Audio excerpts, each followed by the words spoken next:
The dust in the church was thick enough to taste, a fine grit that settled on the rough-hewn pine benches and coated the dry tongues of the few souls gathered to watch. It was a Tuesday in a town that had not seen rain in 6 months. The air outside shimmered with heat, but inside the small, stifling building, the mood was cold. Evelyn stood at the altar, her hand trembling in the grasp of the man beside her. She was 18 years old. The man, Harland Riggs, was rumored to be 40 or perhaps 50. No one knew for sure, and no one dared to ask. He was a man of property, a widower twice over, with a ranch that spread across 3 counties and a silence that was heavier than any shout. His thumb pressed into the back of her hand, a hard, possessive gesture, as her father, the preacher, rushed the words. Evelyn kept her eyes fixed on the cracked wooden cross behind her father's head. She could not look at him, at this man who had bartered her, his only daughter, to cover a gambling debt that had shamed his ministry and ruined their name. The whispers had followed him for weeks, and this wedding was the only thing that silenced them. This, and the heavy purse Harland had delivered to the parsonage 2 nights before. "And do you, Evelyn, take this man?" She felt the pressure of Harland's gaze, hot and heavy as the drought-stricken air. She smelled the whiskey on his breath, a sour note beneath the sweat and the dust. She wanted to choke, she wanted to run, but she saw her father's desperate, pleading eyes and the thinness of her mother's frame in the front pew, a woman already worn down to nothing by her husband's failures. "I do." The words were a whisper, stolen by the dry air. It was enough. Harland's grip tightened, bruising her fingers as he slid a thick gold band onto her hand. It was too large. It felt like a shackle. The walk from the church to Harland's ranch house, which sat on the edge of the parched town, was a blur. He did not own a buggy. He made her walk beside him. His hand clamped on her upper arm. The white dress she wore, her mother's remade, was already stained with the pale orange dust of the road. Townsfolk watched from their porches, their faces blank, offering no comfort. She was property now. Moving from one owner to the next, the house was large, dark, and smelled of stale tobacco and old grief. A lone servant girl, eyes downcast, scurried away as they entered. "Upstairs," Harland grunted, releasing her arm only to shove her toward the staircase. She climbed, each step a hammer blow against her heart. The bridal suite, he had called it, the room where his other wives had slept. It was lit by a single candle on the nightstand, casting long, monstrous shadows. The room was clean, but stark. A heavy bed frame, a wash basin, a tall wardrobe. Harland followed her in and shut the door. The sound of the lock clicking into place made her flinch. He did not look at her. He walked to the wash basin, poured a glass of whiskey from a decanter, and drank it in one swallow. He poured another. Evelyn stood by the door, her hands clutched so tightly her nails bit into her palms. She was a preacher's daughter. She knew what was expected. She knew her duty, but her body was rigid with a terror that went beyond mere maidenly nerves. This was not nervousness. This was the cold, hard premonition of violation. Harland turned, wiping his mouth with the back of his hand. His eyes raked over her. "Take it off." She fumbled with the tiny pearl buttons on the back of the dress, her fingers numb and clumsy. "Slow," he growled. Sitting on the edge of the bed, the ropes creaked beneath his weight. "I want to watch." She turned her back to him, a small, useless gesture of modesty. As she worked the buttons, her eyes scanned the room, desperate for anything, for some sign that this was a normal place. And then she saw it. Hanging from a peg on the wall, near the wardrobe, was a thick leather belt. It was not a belt for holding up trousers. It was heavy, dark, and oiled, coiled like a snake in the dim light. Her breath hitched, her fingers froze. She forced her gaze away, down to the nightstand beside the bed. The drawer was slightly open. Something inside glinted in the candlelight. Metal. She took a shaky step closer, pretending to inspect a loose thread on the quilt. She nudged the drawer with her hip. A pair of metal handcuffs lay inside. nestled against a small, velvet-lined box. A cold, sharp scream tried to claw its way up her throat, but she swallowed it down. This was not a bridal suite. This was a slaughterhouse. The belt on the wall, the medal in the drawer, the memory of his other wives, both dead, both young. "I said, take it off," Harland repeated, his voice dropping. He stood up. The sound of his boots on the floorboards broke the spell. Fear, raw and absolute, flooded her system, drowning out duty, drowning out shame, drowning out everything but the primal urge to live. He reached for her. She bolted. She did not think. She wrenched the door handle, forgetting the lock, and slammed her shoulder into the wood. Pain shot up her arm. Harland laughed, a low, cruel sound. "Nowhere to run, little rabbit." He was wrong. She saw the window. It faced the back of the house, away from the town, toward the dark, rising canyons. She grabbed the heavy water pitcher from the wash basin and threw it. It missed him, shattering against the wall.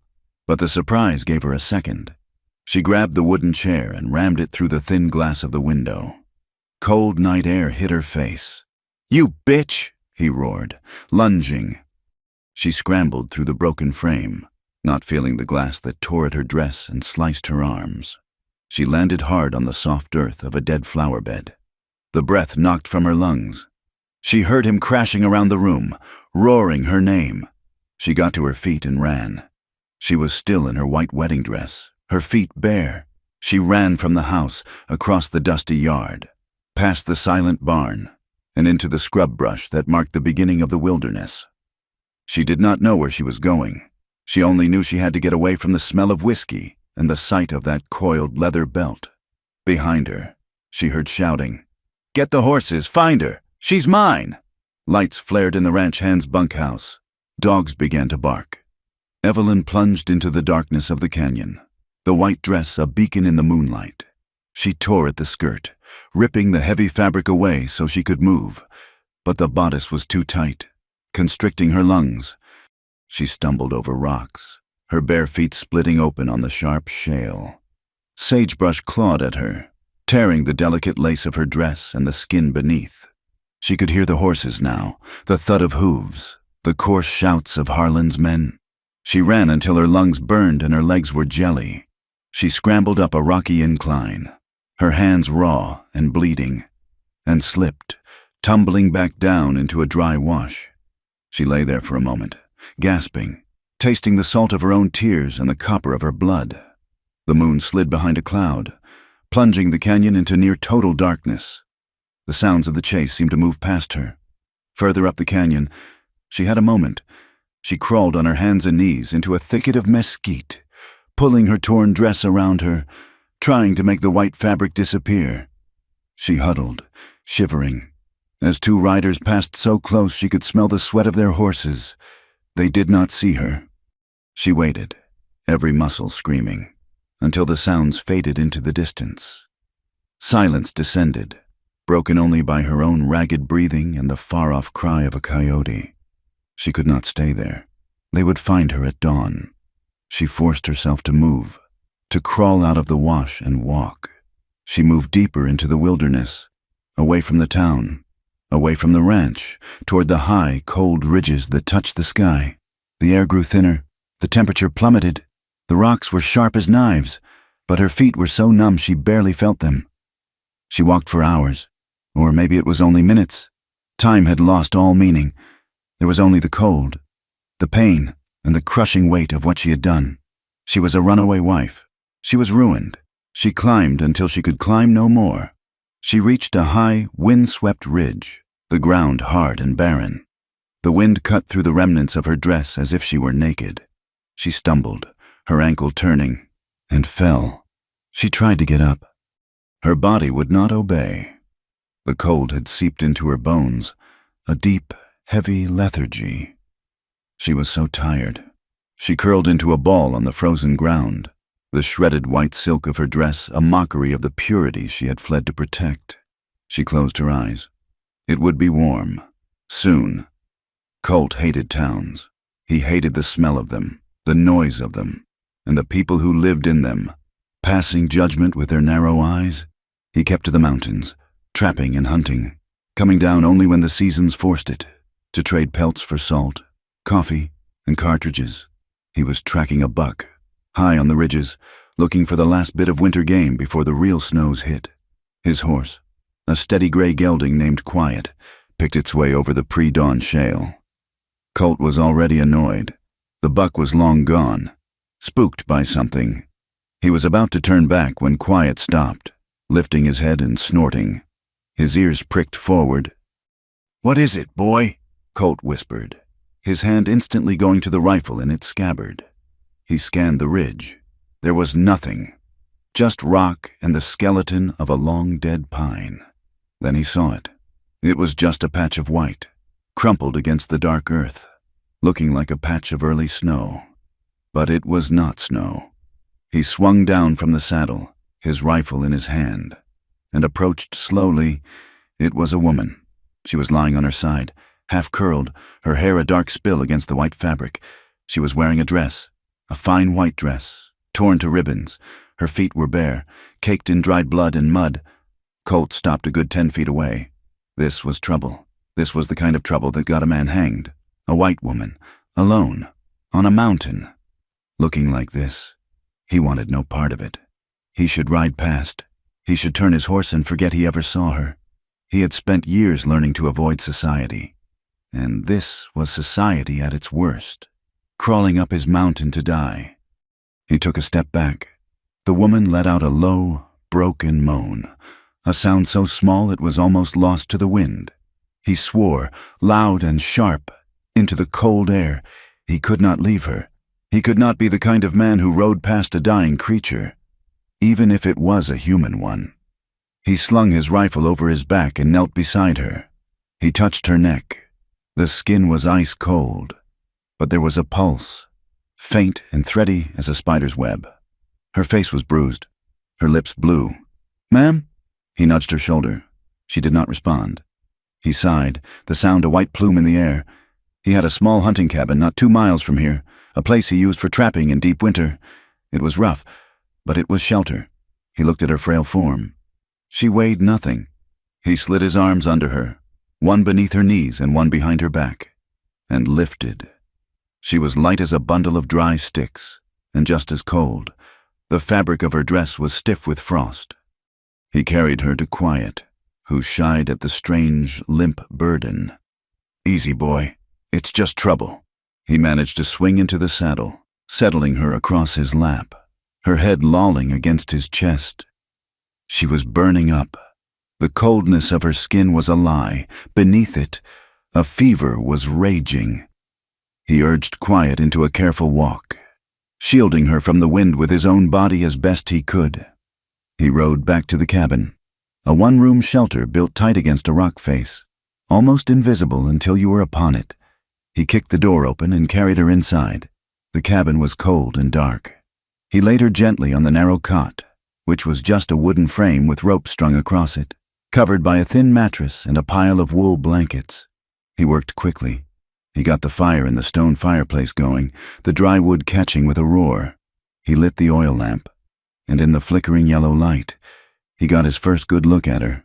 She was young, 18, maybe 19. Her face was covered in dirt and streaked with dried tears, but she was beautiful, in a pale, fragile way. Her hands were torn up. Her feet were a bloody mess. He went to the small spring behind the cabin and broke the thin ice to fill a bucket. He brought it back, setting it on the fire to warm, and tore a clean strip from an old shirt. He started with her feet. He had to be gentle, washing away the grit and the blood, trying to assess the damage. The cuts were deep. As the warm water touched her skin, she began to shiver, a violent, rattling tremor that shook the whole cot. Her eyes fluttered open, but they were not focused. They were wide, dark, and full of terror. "No," she whispered, her voice a dry rasp. Please don't." "You're safe, ma'am," Colt said gruffly. "Just cleaning you up. You're froze," she thrashed, trying to pull away from him. "The belt, I saw it. He's coming." Colt frowned. He put a hand on her shoulder to steady her. There's no one here. Just me. You're in my cabin. Her eyes finally landed on his face. The terror receded, replaced by a profound, fever-bright confusion. She looked at the rough-hewn beams of the ceiling, at the fire, and then back at him. A small, strange smile touched her cracked lips. "Oh," she breathed. "It's an angel. Am I dead?" Colt pulled his hand back as if he'd been burned. "No, ma'am. You're not dead. You're in the high country. Now hold still." He finished cleaning her feet, his touch all business. He found a small tin of pine tar salve and applied it to the worst of the cuts. She whimpered when he wrapped her feet in clean rags, but she didn't pull away again. She just watched him, her eyes heavy-lidded. He tended the gashes on her arms and hands from the window glass. He brought her a cup of lukewarm water from the bucket, holding her head up so she could drink. She took 2 small sips and fell back, her eyes closing. He stood up, looking down at her. She was a mess of contradictions. A fine white dress, ruined, bare, bloody feet. A fever that was making her see angels. He wanted her story, but he knew better than to ask. Asking was an invitation. Asking meant he was involved. He was already involved. He took his heaviest wool blanket and laid it over her. She burrowed into it, the shivering easing. He sat in the cabin's only other chair, a 3-legged stool he'd made himself, and began cleaning his rifle. He did not sleep. He watched her, and he watched the fire. Outside, the wind picked up, howling around the corners of the cabin, and with the wind came the snow. It began as a few lazy flakes, drifting past the cabin's single small window, but by morning, it was a blinding, swirling curtain of white. Evelyn woke to the smell of coffee and wood smoke. Her body ached in places she did not know she had. Her feet were on fire, a dull, throbbing pain. Her throat was raw. She opened her eyes. She was in a small, dark room. A fire crackled in a hearth. She was in a bed, buried under a mountain of heavy blankets. A man sat at a small table, his back to her, sharpening a knife. The memories came back in a rush. The wedding, the belt, the handcuffs, the window, the chase, the cold. She tried to sit up, but a wave of dizziness sent her crashing back onto the thin mattress. The man turned. He was not Harland. He was tall, even sitting, with broad shoulders that filled out his flannel shirt. His hair was dark and long, tied back at the nape of his neck. He had a beard, not a neat town beard, but a rough, wild one. His face was all harsh angles, weathered by wind and sun. He looked at her, his eyes a pale, clear gray, and they held no welcome. They just looked. "You're awake," he said. His voice was low and rough, like stones rubbing together. Evelyn shrank back. "Who are you? Where am I?" "Name's Colt. This is my trapping cabin. You're on Bear Ridge." He gestured to a tin mug of broth on the hearth. "Drink that. You've been out for 2 days.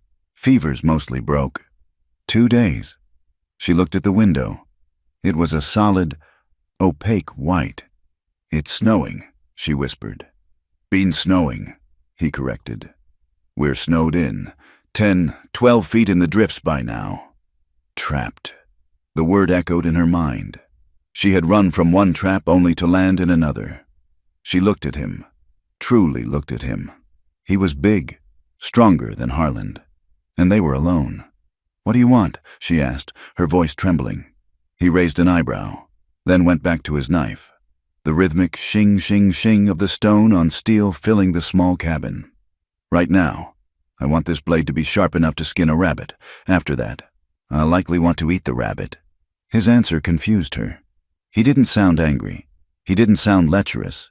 He just sounded practical. You found me," she said. Near froze. "You were lucky. Or unlucky, depending on how you see it." Did you? She could not bring herself to ask. She touched the collar of her dress. It was still on her, though it was ripped and stained beyond repair. He understood. He didn't look up from his knife. "I cleaned your feet and your hands. You had glass in your arms. I wrapped them. Nothing else. A man doesn't take advantage of a half-dead woman." She let out a breath she hadn't known she was holding. He was gruff, yes, but she felt a strange flicker of safety. His quiet distance was a balm after the hot, demanding presence of Harland. For 3 days, they existed in that cabin. The world shrank to those 4 walls. The storm howled outside, a constant, muffled scream. Inside, there was only the crackle of the fire, the sound of Colt cleaning his traps, and the scrape of a spoon against a bowl. He was a man of profound silence. He fed her broth and, when she was stronger, hardtack softened in stew. He rebandaged her feet every morning, his touch firm and impersonal, his gaze fixed only on the wounds. He never asked her name. He never asked how she came to be on his ridge in a wedding dress. He never asked where she was from or who was chasing her. His refusal to ask questions was the most unsettling thing of all. It confused her. It gave her space, but it was a cold, empty space. He didn't touch her. He slept on the floor by the fire, rolled in his bedroll, his back to her, his rifle always within reach. That, too, confused her. Harland's hands had been on her instantly, pinching, gripping, claiming. This man, Colt, seemed to take up no more space than was absolutely necessary. He was a shadow, a presence, but not a threat. Not in the way Harland was. On the 4th day, the snow stopped. The silence that fell was sudden and absolute. Evelyn was strong enough to sit up, her feet propped on a stool. The fever was gone, leaving behind a bone-deep weariness and a gnawing fear of what came next. That night, the cabin grew too warm. The fire was roaring, and Colt was restless. He stripped off his heavy flannel shirt to chop a new stack of kindling, not wanting to open the door and let the cold back in. He worked in the corner, his back to her, wearing only his undershirt, which was thin and worn. After a moment, he pulled that off. Too, his skin gleaming with a light sweat in the firelight. Evelyn watched him. She should have looked away. Her father would have called it sinful. Harland would have called it an invitation. But she watched. His back was a landscape of muscle, scarred and hard. He swung the hatchet with an easy, powerful grace, the muscles in his shoulders and arms bunching and releasing. He was not a soft man. He was built of the same hard, unforgiving material as the mountains he lived in. He was all corded sinew and lean strength, his skin browned by a sun she had not seen in days. She had been terrified of Harland's body, which was all soft flesh and heavy, possessive weight. She was not terrified of Colt's. She watched him lift a heavy log and place it on the block. She watched the line of his spine as he bent, the ripple of his back as he brought the hatchet down. Something stirred inside her, beneath the layers of shame and fear and duty. It was a feeling she had no name for. It was not gentle. It was a low, pulling ache, a warmth that had nothing to do with the fire. It was new, and it frightened her almost as much as the escape. The world outside the cabin was a great, white silence. The storm had passed, leaving behind a landscape buried in white, the sun a pale, distant disk in a blue sky. Inside, Evelyn's strength returned in small, painful increments.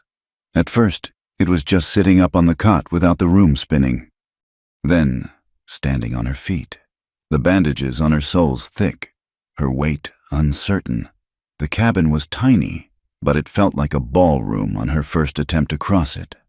She made it to the fireplace, her hands braced on the cold stones, and felt a victory swell in her chest. Colt watched her, but said nothing. He had given her one of his old wool shirts, which hung on her like a tent, the sleeves rolled up a dozen times, and a pair of trousers he'd found in his pack. Held up with a length of rope, the white wedding dress lay in a heap in the corner, a ruined, muddy ghost. She refused to look at it. She began to claim a space in the cabin. She found his meager broom and swept the floor, a cloud of dust and ash rising. She tidied his stack of pelts. She washed his few dishes in the bucket of snowmelt, her hands turning red in the icy water. These were the tasks of a woman, the tasks she knew. They anchored her in this small, rough space. She could be useful. She was not a victim. She was not a runaway. She was simply a person who cooked and cleaned. She found a small bag of flour and a tin of baking soda. That afternoon, she made a passable flatbread on the hearthstone. When Colt came in from checking his horse, the cabin smelled of more than just wood smoke and curing hides. He stopped, sniffing the air. He saw the bread, cooling on the table. "Made some," she said, her voice small, afraid he would be angry. He just grunted, pulled off his heavy coat, and sat. He tore a piece of the bread and ate it, chewing slowly. He looked at her. "It's good." She felt a flush of pleasure that was all out of proportion to the compliment. That night, as she stirred a thin stew made from one of his snared rabbits, he broke the quiet that had settled between them. "The snow's hard-packed on the ridges," he said, not looking at her. He was oiling his rifle, the methodical click and scrape a familiar rhythm in the cabin. "The wind's been at it, swept the pass." "Another week? Maybe 2. It'll be clear enough to ride." Evelyn's hand froze on the wooden spoon. "Soon as it is," he continued. "I'll ride you back to town." The spoon clattered from her fingers, splashing hot broth onto the floor. She stared at the small puddle, her heart turning to ice. Town. Back. She saw the church. She saw her father's desperate eyes. She saw the dust on the road. She saw the belt, coiled like a snake on the wall. She saw the glint of metal in the drawer. "No!" The word was a choked whisper. Colt stopped his work. He looked at her. "Ma'am?" "No," she said, louder this time. She backed away from the fire, putting the cot between them. "I won't go back. You can't make me." He stood up slowly, setting the rifle aside. He was not a man given to sudden movements. "I'm not making you do anything. You're from town. You belong in town. You can't stay here." "Why not?" she challenged, her voice shaking. "Because this is no place for you. Winter's not even set in proper. This is a trapping line, not a home. I'm not a man who keeps women." The panic was a living thing in her throat. She had to make him understand. She had to stop him. She couldn't go back to Harland, but she couldn't tell him the truth, the whole truth. A runaway wife was a criminal. A man harboring one was, too. They would hang him for stealing property. "He'll kill me," she whispered. Colt frowned. "Who?" "Harland. Harlan Riggs." The name felt like ash in her mouth. "He your man?" Colt's voice was flat, his eyes unreadable. A lie. She needed a lie. One that was close enough to the truth to taste real. "He's my stepfather." The lie hung in the small cabin. It felt thin, weak. My father died. My mother remarried. Harland, he's a cruel man. He wanted—" She couldn't finish the thought. She looked down at her hands. "He beat me, for years. That night, he tried. I ran from him." She looked up, her eyes flooding with tears she hadn't faked. The terror was real. "If you take me back, he'll find me. He'll lock me up. Or he'll kill me. Please, don't take me back." Colt watched her. He was a man who knew the wilderness, and he knew a trap when he saw one. He knew this girl was lying. The story was too neat and too messy all at once. Stepfathers didn't chase girls into the wilderness with packs of men, and girls running from a stepfather didn't usually do it in a white wedding gown. But he also saw the terror in her eyes, and that was not a lie. He had seen that kind of terror before, in a deer cornered by wolves. He knew the name Harland Riggs. Everyone in this territory knew it. A man who owned half the valley and had a reputation for breaking things, horses, men, and, it was rumored, his first 2 wives. He looked at her, this small, desperate thing in his oversized shirt. He had his own secrets. He had his own past, a past that made him an outcast. He understood, better than most, the need to run. He turned back to his rifle, picking up the oil rag. "Riggs," he said, the name a hard rock in the air. "I know the name." He didn't call her a liar. He didn't press. He just gave one. Sharp nod. "Eat your stew. It's getting cold." It was not forgiveness. It was not acceptance. It was a truce. He would not take her back. Not yet. The lie, and his silent acceptance of it, changed the air in the cabin. They were no longer rescuer and victim. They were 2 people in a box, waiting out the snow. The silence that fell between them was different. It was no longer empty. It was shared. They began to talk. Not about the past. The past was a locked door neither of them dared to knock on. They talked about small things, safe things. He told her how to read the sky, how the color of the sunset could predict the next day's weather. He taught her the names of the birds that wintered in the high country. She told him about the few books she had read, describing worlds so far from this hard, cold place.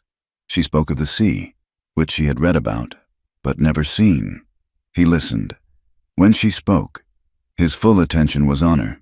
He didn't fidget or interrupt. He just listened, his pale gray eyes seeming to absorb her words. It was a novel feeling, to be listened to. Her father preached. Harlan commanded, "This man, he just was." She watched his hands. They were large, calloused and scarred, but they were gentle. She saw him reset a rabbit's broken leg in a small, splinted trap, his touch surprisingly delicate as he worked on the small creature before letting it go. "No sense in a slow death," he'd muttered. She saw him with his horse, quiet, when he went to the lean-to to feed him. He would speak to the animal in a low, soft rumble, his hand rubbing the horse's neck, a tenderness he never showed her. She watched those hands mend a leather harness, the needle and all moving with a precision that was almost beautiful. One night, the cabin was thick with steam. He had hauled in 2 buckets of snow and melted them over the fire for a bath. He had given her the cabin, waiting outside in the freezing cold for half an hour while she washed, a gesture of decency that stunned her. Now it was his turn. He had the bucket in the corner, his back to her, washing the grit of the trail from his skin. She was on the cot, her hair damp and clean for the first time in a week, pretending to be asleep. She wasn't. She watched him through her eyelashes. The firelight played over his back, the one she had seen before. He moved to the basin on the table to wash his face, sluicing the hot water over his head and neck. He scrubbed at his beard, then braced his hands on the edge of the small, rickety table, his head bowed. She thought he was done. She opened her eyes. He was staring at her. He was staring at her through the steam rising from the basin, his hair dripping, his face stark and shadowed. It was not a look of lust, not the way Harlan had looked at her. It was something deeper, sharper. It was a look of profound, aching hunger, a look of loneliness. She did not move. She did not breathe. He saw her eyes were open. A dark, dull red crept up his neck. He looked away instantly, snatching a towel and turning his back to her, his shoulders rigid. She, however, did not look away. She continued to watch his back, her heart doing a strange, slow beat against her ribs. The snow began to melt under the relentless, high-altitude sun. The drifts shrank, revealing the hard, frozen earth. Evelyn insisted on helping. She was tired of the cot, tired of the cabin. She needed to feel the air on her skin. "I need to check the traps on the south ridge," he said, pulling on his boots. "I'll come," she said. "It's a 2-hour ride. The ground is rough." "I can ride," she said. It was a lie. She had ridden a plow mule. Once. He looked at her, his skepticism clear. "There's one horse. Then I will walk." He sighed, a sound of pure exasperation. "We don't have time for that." He looked at her, standing there in his 2 large trousers, stubborn and frail. "Fine, but you do what I say." He led quiet from the lean-to. He mounted the gray gelding in one smooth motion, then looked down at her. He reached down a hand. "Come on, then." She placed her hand in his. His grip was hard and warm, and it closed around her small hand. Swallowing it, he pulled. She was shockingly light. He hauled her up, swinging her sideways, seating her behind him. "You'll have to ride aside," he said, his voice gruff. She settled on the horse's rump, her legs dangling on one side. She had nothing to hold on to. The horse shifted. She slipped, crying out. "Wrap your arms around my waist," he ordered, his back stiff. "And don't fall off." She hesitated. It was so intimate, but it was either that or the ground. She slowly, shyly, put her arms around him. His waist was solid. He was wearing his thick wool coat, but beneath it, she could feel the hard muscle of his back. He was a wall of heat. She pressed her cheek against his back, smelling the scent of him. Smoke, pine, horse, and the clean, sharp scent of cold air. He spurred quiet into a walk. The motion was jarring. She clung to him, her knuckles white. With every step the horse took, her body rocked against his. The contact was electric, a slow burn that started in her stomach and spread outward. She trembled, but she was not cold. They checked the traps. He showed her how to read the tracks, how to spot the faint print of a fox. He gave her the snared rabbits to hold, their bodies still warm. She did not flinch. She watched him reset the snares, his hands quick and sure. They worked together, a quiet, efficient team. The sun was warm on her face, and for the first time since her wedding day, she felt something that was almost peace. That night, the cabin was quiet. They sat by the fire. He was oiling a harness, and she was mending his shirt, the one he had given her to wear. Her stitches were small and neat, a skill her mother had drilled into her. She was thinking about the ride, about the feel of his body, so solid and safe, in front of her. She thought about Harland and what he had intended, a chasm of difference. I'm not proper, she said, the words coming out before she could stop them. He grunted, not looking up from his work. I'm not a proper woman, she said, more forcefully. He stopped. He looked at her. His eyes narrowed in the firelight. What's that mean? She pulled at the thread in her lap. My stepfather. The lie was easier to say now. Harland, he never kissed me. Not really. I don't think he intended to. She looked at him, her face a mask of shame and confusion. No one has, not ever. I don't think I know how to be a wife. I don't know how to be touched. Is something broken in me? Colt went rigid. His hand stopped moving. The piece of oiled leather fell from his lap to the floor. He stared into the fire, his jaw so tight she could see the muscle jump. A long, painful silence stretched out, filled only by the hiss of the flames. Finally, he spoke. His voice was a low growl, so quiet she almost didn't hear it. No, he didn't look at her. There's nothing broken in you, he said, his voice fierce. His gaze locked on the fire. Nothing at all. She hadn't realized she was holding her breath, waiting for his judgment. She let it out, and a small, broken sob came with it. She covered her face with her hands and cried, silently. She cried for her father's weakness, for Harlan's cruelty, and for the terrible, aching loneliness that had been her entire life. He did not move to comfort her. He just sat there, a silent, rigid guardian of her grief. That night, her sleep was broken. She did not dream of the chase, or the cold, or the belt. She dreamed of Colt. She was on the cot, the firelight low. He was standing over her, but he was not the gruff, silent man from the day. His eyes, in the dream, were soft. The gray turned to warm silver. He knelt beside the cot, and he did not grab her. He held out his hand, palm up, in the dream. She took it, his calloused fingers laced with hers. He leaned in. He kissed her forehead, a soft, warm press. He kissed her eyelids. He kissed the corner of her mouth, and then he kissed her lips. It was not a kiss of force or demand. It was a slow, gentle pressure, a question, and in the dream, her body answered, melting, opening, igniting. He began to unbutton her shirt, his knuckles brushing the sensitive skin of her collarbone, and she... Evelyn woke with a sharp, choked gasp. The cabin was dark. The fire was just a bed of red-gold embers. Across the room, Colt was a shadow on the floor, rolled in his blankets, his breathing deep and even. Her heart was pounding so hard it felt like a fist against her ribs. She was slick with sweat, and beneath the blankets, she was wet. There was a throbbing, liquid ache between her legs, a feeling she had never, ever known.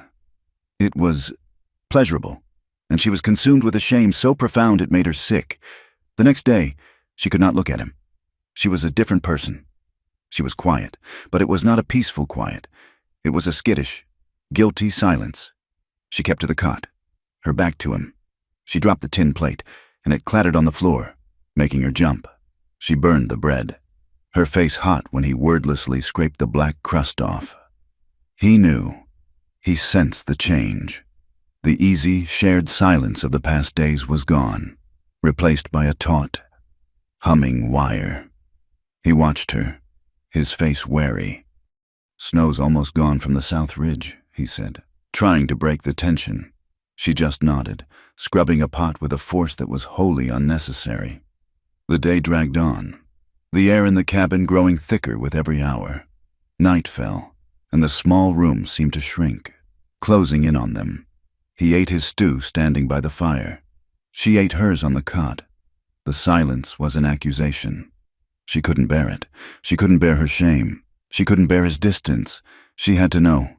She stood up. The rough wool of the trousers scratched her legs. He heard the movement and turned from the fire, his body tensing. She walked toward him. She felt small, exposed. He was so much taller than her. He was bigger than Harland. He was bigger than any man she had ever known. His size, which had once seemed a comfort, now seemed dangerous. She stopped, just out of his reach. Her hand was shaking. She lifted it. She didn't know what she was doing. She just needed to touch. To see if he was real. To see if she was real. Her fingers, trembling, brushed the back of his hand where it rested on the rough log of the mantel. His skin was hot, calloused. He flinched, a sharp intake of breath, but he did not pull away. "You're too big," she whispered, the words tumbling out, raw and unfiltered. They were the words she had almost said to Harland, words of terror. But now, they were something else. They were words of awe. But I'll take it. It was a clumsy, desperate, broken thing to say, a mix of her old fear and this new, terrifying yearning. Colt looked at her as if she had struck him. His face went pale beneath his beard. He was stunned. He took a hard, sudden step back, putting a foot of space between them. "Don't," he said. His voice choked. "Don't say that. Don't say that." He turned away from her. A violent, jerky motion. He ran a hand through his hair, his fingers gripping the strands. He looked like a man in a trap. "You don't know what you're saying," he bit out. "You don't know me. I know you're not him," she said, her voice gaining a small, desperate strength. "I know you're gentle." "Gentle?" He let out a laugh, but it was a bitter, broken sound. He turned to face her, and his eyes were not soft. They were tormented. "Evelyn," he said, and the use of her name, a name she had never told him, a name he must have heard in her fever dreams, hit her like a blow. "You don't understand. Years ago, back in Texas, I was a boy, 17, a stable boy, a rich man's wife. She liked to talk to me. She was lonely. Her husband, he found us talking. He didn't like it." His voice was rough, full of old pain. "He said I touched her. He said I forced her. He said I assaulted her." He spat the words out like they were poison. "I never laid a hand on her. I never did, but I was poor. And my blood, it wasn't pure to them. He was rich. He was white." He was pacing now, a caged animal in the small space. "The judge, he called me a danger to women. He branded me. I spent 3 years on a prison farm for a lie. 3 years of my life. Gone for a lie." He stopped, his chest heaving. He looked at her, and his soul was naked in his eyes. Raw. "When I got out, I swore," he whispered, his voice cracking. "I swore I'd never touch a woman again. Never. Not unless she begged me. Not unless she was so clear about it. So clear that no one, no judge, no God, could ever twist it into a lie." The silence in the cabin was absolute, broken only by the hiss of the fire and his ragged breathing. Evelyn looked at him, this quiet, gentle man who had saved her. This man who had been so brutalized by the same world that had sold her. Her dream. It hadn't been a sin. It had been an answer. She stepped toward him, closing the space he had made. He flinched, but he held his ground. She put her trembling hand on his chest. Through the thin wool of his shirt, she could feel his heart, hammering like a trapped bird. She looked up, meeting his anguished, terrified eyes. "Then let me beg." His name, Colt, fell from her lips as a question, as a prayer, as a statement of fact. She had said, "Then let me beg," and the words hung in the charged air, a vow spoken into the silence. He was frozen, a man trapped by his own history, his eyes wide with a mixture of terror and a desire so profound it was painful to witness. His hands, those scarred, capable hands, were balled into fists at his sides, as if fighting the urge to reach for her or to push her away. "Evelyn," he whispered, and her name sounded like a man breaking. "You don't know what you're asking. I am not what you think. I'm not safe." "You are the only safe thing I have ever known," she answered, her voice trembling but fierce. She had survived a monster's house. This man's torment did not frighten her. She stepped closer, her hand still on his chest. His heart was a wild thing against her palm. You said you would not touch me unless I was clear." She took his right hand, the one balled into a fist, and slowly, gently, uncurled his fingers with her own. She placed his palm flat against her cheek. The contact was a thunderclap. He hissed, a sharp intake of breath, and his entire body went rigid. His skin was rough, hot, and he was shaking. Or perhaps she was. "Is this clear?" she whispered. His eyes closed for a second. A flicker of profound pain, or perhaps profound relief. "God help me," he breathed. He did not kiss her. He did not grab her. He simply stood there, letting her hold his hand to her face, a statue learning to feel again. She led him, a step at a time, from the fire to the cot. It was the most terrifying, powerful walk of her life. She was the one in control. She was the one who sat, pulling him down to sit beside her on the narrow, creaking mattress. "They were lies," she said, her voice low. "What they said about you, it was a lie. I know it was." He looked at her, and the dam of his control, the wall he had built for years, crumbled. A single tear escaped, tracking a clean path through the grime on his cheek. He did not wipe it away. She leaned in, slow as a sunrise, and touched her lips to that wet track on his skin. It was a kiss of salt, of soot, of old sorrows. He shuddered, a full-body tremor, and his hand, the one at her cheek, finally moved. His fingers threaded into her hair, his touch so light it was barely there, as if he were holding a butterfly he was afraid to crush. "Evelyn," he said again, his voice cracking. "Show me," she whispered against his skin.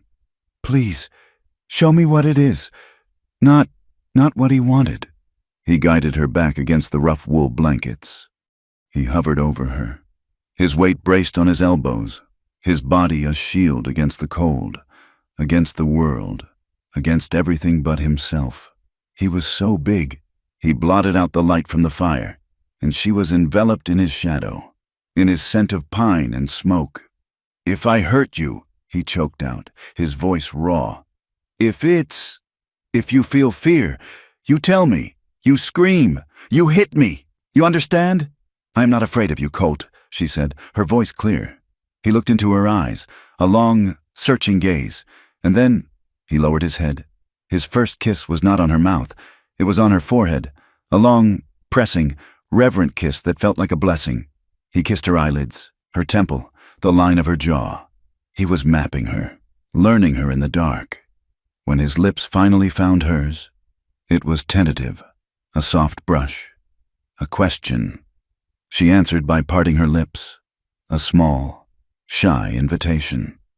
The kiss deepened, and it was nothing like her dream. It was real.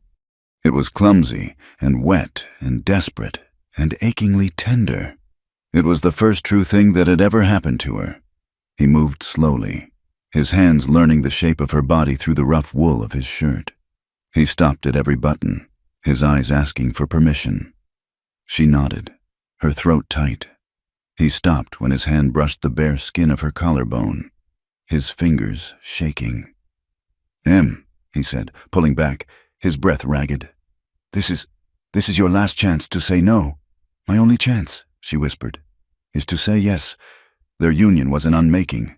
It was an avalanche of sensation, overwhelming and raw.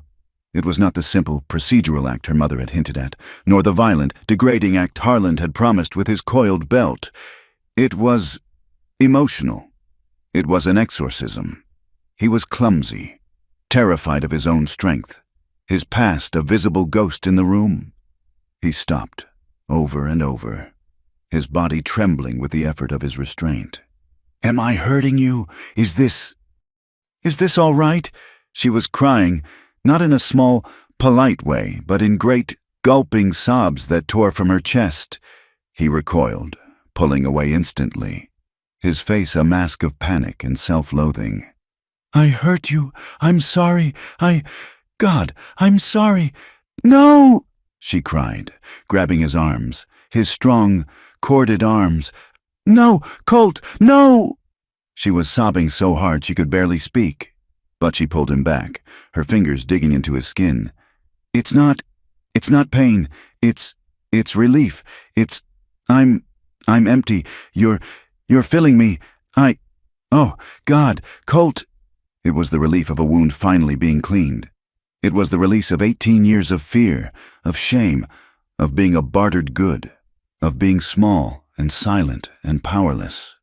In his arms, in his terrifying, gentle care. She was being unbroken. She was being made whole. He looked at her, saw the truth in her tear-streaked face, and the last of his fear broke. He held her, kissing her hair, her face, her shoulders, whispering her name like a litany, and their bodies finally found a rhythm, a desperate, healing rhythm in the deep, cold quiet of the mountain cabin. In the days that followed, the cabin changed. The air, once thick with unspoken tension, was now light. It was filled with a new, fragile intimacy. Evelyn woke the next morning tangled in his arms, his heavy wool blanket thrown over them both. He was already awake, watching her, his gray eyes clear and quiet. A dark, dull red crept up his neck when he saw her looking. He did not pull away. She smiled, a small, tentative smile. And then she laughed. It was a strange, rusty sound, like a piece of machinery that had not been used in years. She laughed at the absurdity of it. Here she was, a runaway bride, snowed in with a branded outcast, and she had never felt so safe. His own lips quirked. What's so funny? I don't know, she said, and her laugh grew, a bubble of pure, unadulterated joy. I don't know at all. He began to teach her. The world was still a dangerous place, and he knew he could not keep her in this cabin forever. He needed her to be strong, not just in spirit, but in body. You need to know how to use this, he said one bright, cold afternoon, pressing his rifle into her hands. It was heavy. She staggered under the weight of the oiled steel and dark wood. I've never held a gun. I know, he said. He stood behind her, his chest a warm wall against her back. He put his arms around her, his hands covering hers, showing her how to hold it, how to brace the stock against her shoulder. Don't be afraid of it. It's a tool, like a hammer or a knife. You just have to respect it. He set a tin can on a distant stump. Line up the sight, breathe out, and squeeze. Don't pull. She flinched at the explosion, the buck and the roar of it, but the can flew from the stump. A clean hit. She turned, her eyes wide with shock and a new, fierce pride. He was watching her, not the can. Good, he said, his voice soft. You're a natural. He taught her how to gut the rabbits from his snares. The first time. She had turned away, her stomach churning. He did not coddle her. He simply continued, his hands moving with a swift, practical economy, talking her through it. Waste nothing. The wilderness doesn't forgive waste. The next day, she did it herself, her hands shaking, her teeth clenched, But she did it. She was a preacher's daughter who knew how to skin her own supper. He taught her to read the sky. "See those clouds?" he'd say, his arm pointing, his hand brushing her shoulder. "They look like a mare's tail. Wind's coming. Hard wind." He taught her to read the snow, to see the tracks of the fox, the deer, the bear. He was giving her his world, piece by piece. Their bond was built in the small moments. It was in the shared cup of coffee in the cold, pre-dawn dark. It was in the way he'd pass her the last piece of bread, and the way she'd break it, giving him the larger half. It was in the stolen glances. She would watch his hands as he carved a piece of wood into a spoon. He would watch her as she brushed her hair by the fire, the long, dark strands crackling in the dry air. It was in the sudden, quiet kisses. He'd be leaving to check the traps, and he'd pause, his hand on her cheek, and press his lips to her temple. She grew bold. One afternoon, as he was grumbling over a torn harness, she walked up to him, grabbed his shirt, pulled him down, and kissed him. Hard. He froze, stunned. Then his arms wrapped around her, lifting her off the floor, his kiss answering hers with a hunger that left her breathless. He even teased her. He had a dry, quiet wit that he kept hidden. She dropped a tin plate, and it clattered loudly. "Trying to scare off every bear on the mountain?" he'd rumbled. "I was just testing the floor," she'd retorted. And his rare, quiet laugh was her reward. But beneath the laughter, the fear still lingered. The cabin was a bubble of warmth, but the world outside was still cold, and it was still waiting. Every time the wind howled, she would jump, her eyes flying to the door. And he, in turn, slept lightly, his rifle never more than an arm's length away. They knew they couldn't hide forever. The melt came faster than he'd expected. The south-facing slopes were bare, and the pass, while still treacherous, was no longer impassable. One afternoon, Colt rode out, rifle in hand. "Hunting," he'd said. "Need meat. The snares are empty. The deer are moving low." She watched him go, a knot of fear in her stomach. He had been gone for hours, longer than usual. The sun was beginning to dip, painting the snow-capped peaks in shades of orange and blood red. When she finally saw him, he was riding quiet hard, and the horse was lathered. He did not stop at the lean-to. He rode straight to the cabin, swinging down before the horse had even stopped. He burst through the door, and he was not the man who had left that morning. The gentle teacher, the tender lover, was gone. In his place was the man who had been branded, the outcast, the survivor. His eyes were hard, and his face was a mask of cold fury. "What is it?" she said, her hands flying to her throat. "Pack," he said, his voice a low, dangerous growl. He was already moving, grabbing his bedroll, checking his ammunition. "Colt, you're frightening me. What happened?" He stopped. He looked at her. "I went low, down toward the valley. There were men, 3 of them, at the old miners' camp. Men? Riders, asking questions, asking about a woman, a girl who ran from her wedding, in a white dress." Evelyn felt the blood drain from her face. She stumbled back, grabbing the table for support. They know. They know you came this way. They found a scrap of lace from your dress. They're offering a reward. Harlan Riggs is offering a reward for his stepdaughter." He spat the word. He looked at her. His eyes narrowed, the truce of her lie suddenly sharp between them. The lie crumbled. She couldn't keep it. Not now. He deserved the truth. He deserved to know what he was risking. "He's not my stepfather," she whispered, her voice shaking so hard she could barely form the words. Colt stopped, his hands full of cartridges. He did not look surprised. He just looked weary. "No," he said. "I didn't figure he was... That was my wedding day. Colt, that ceremony. It was real. My father, he had debts, gambling debts.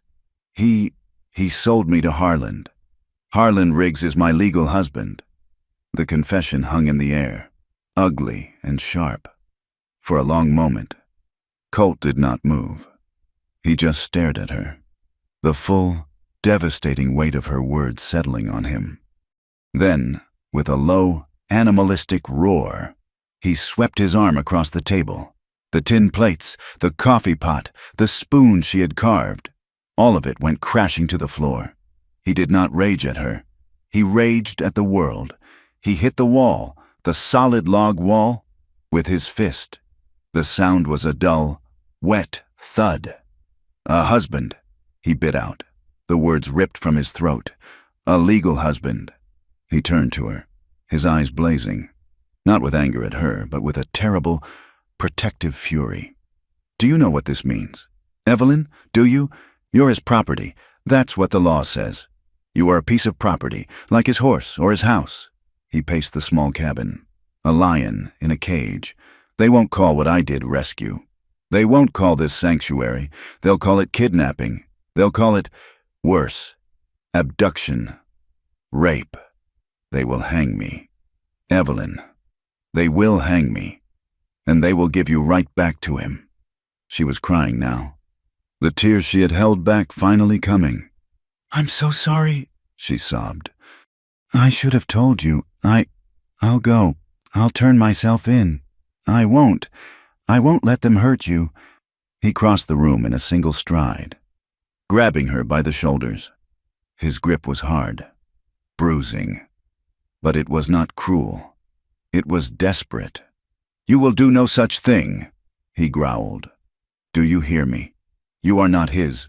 You are not your father's. You are not going back to him." "But they'll kill you. Let them try," he said, his voice a low, deadly promise.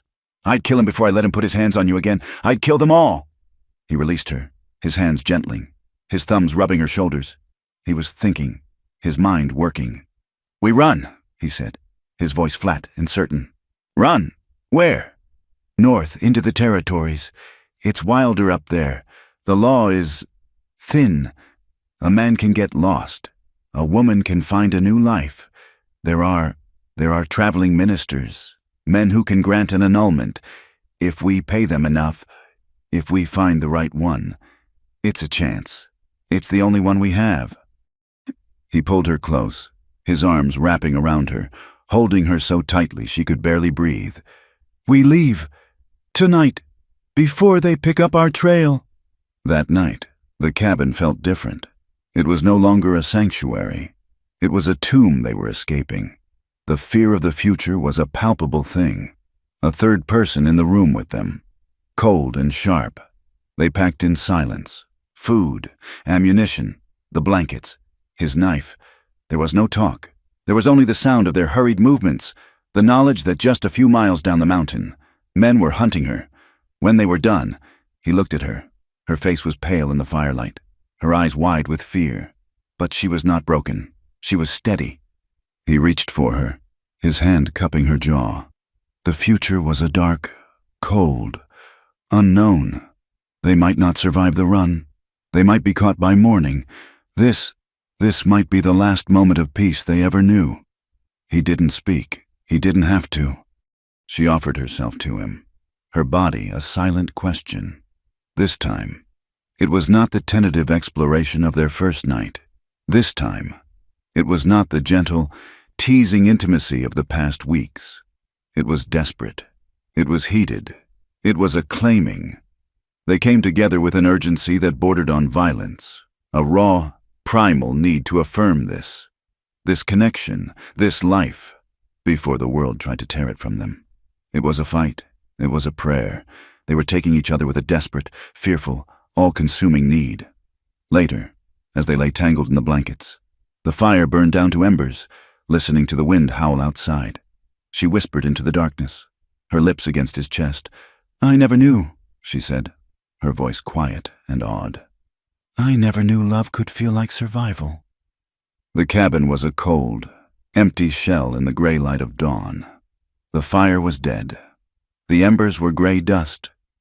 They moved in the small space with a grim, silent efficiency. Their brief, shared life packed into 2 bedrolls and a single saddlebag. Colt was a different man. The tenderness of the night was gone, replaced by a hard, watchful vigilance. He was a hunter again. Only now, they were the prey. He doused the last of the fire with snow, not for safety, but to erase their presence.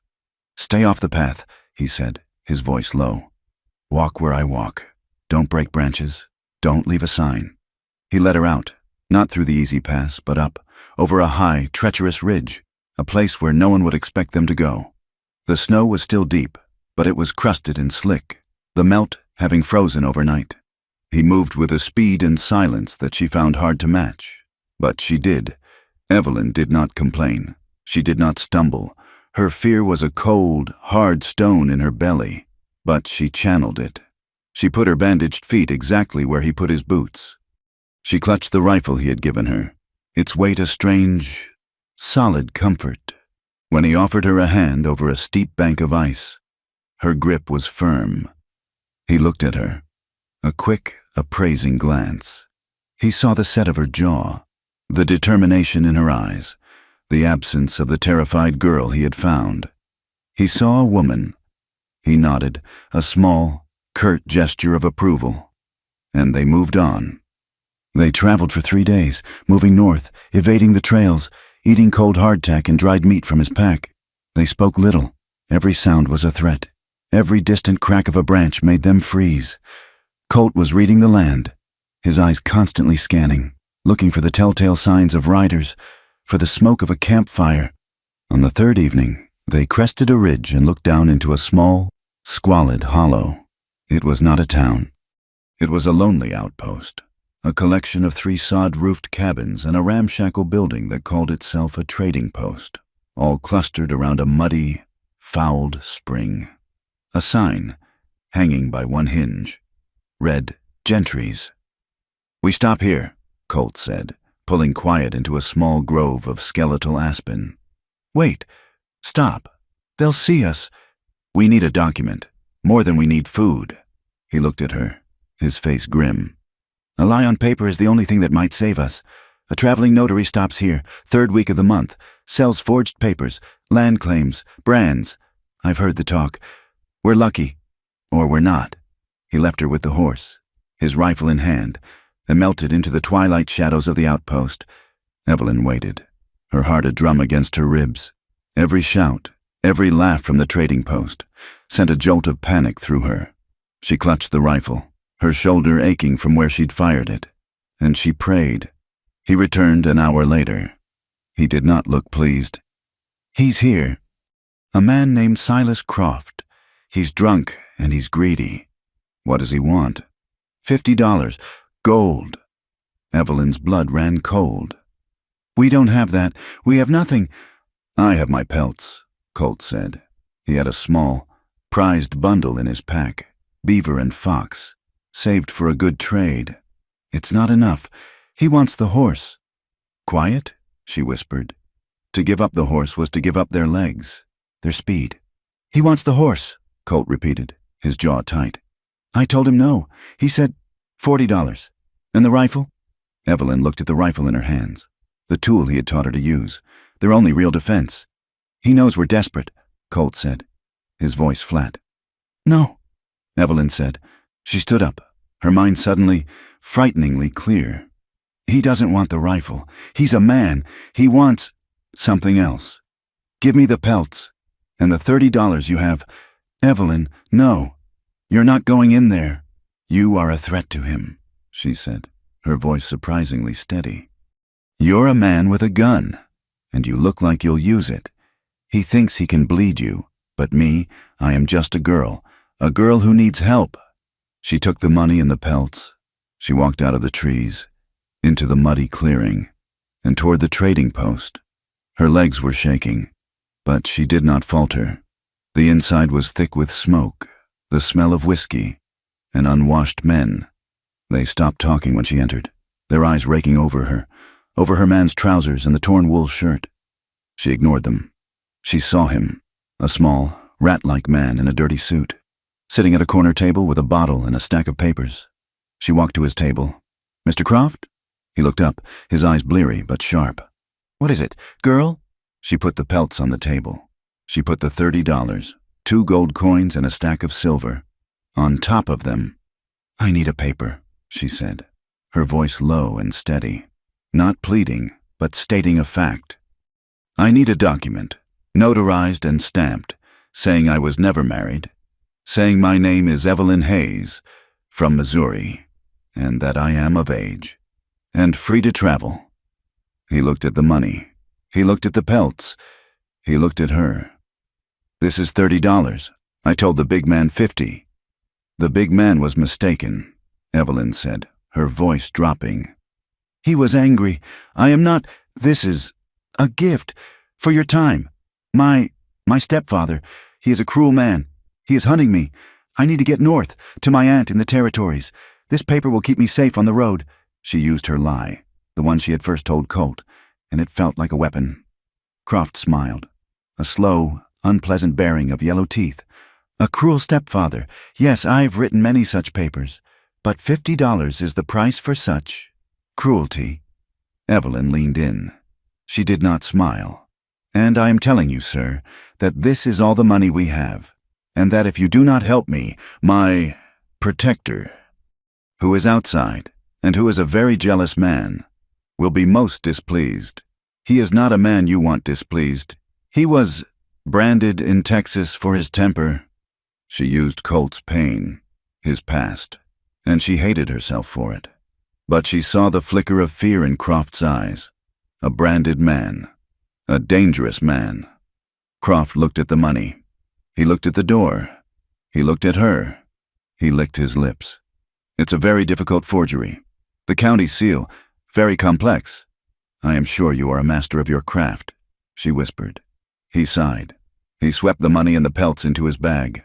Come back in 1 hour, and tell your protector to stay clear of my business.